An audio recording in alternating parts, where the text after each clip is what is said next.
Hi guys, welcome back to another video. MobileClutchRepair. If you're watching this video, it's probably after New Year's now, so Happy New Year if I didn't say so before. And today we're going to do a Vauxhall Mokka clutch replacement. Customers said the car's still driving, which it is, still driving quite good, but it's juddering. The friction plate doesn't seem to be worn. It looks more like the springs on the DMF has failed, so we're going to get that replaced, get that done. And if you like the video, hit that subscribe button, hit the like button, and leave any comments that you like. Thanks for watching. I travel the Northwest fitting clutches on all kinds of vehicles. Follow my journeys and short vlogs as I get to work. I even went up to Edinburgh one time to work on a really nice car. That was a good day.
So I just want to show you exactly what can happen if you pull the gear selector out.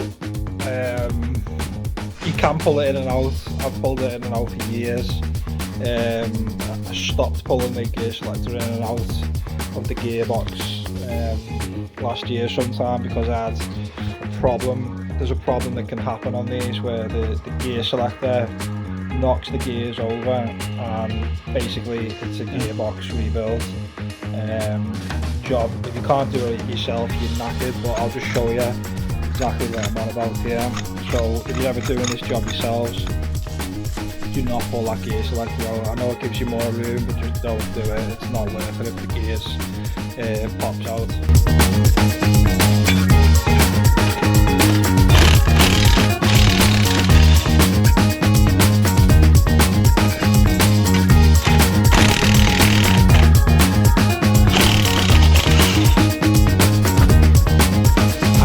The end of today's video, guys. As you can see, the customer's kind enough to leave a review with us.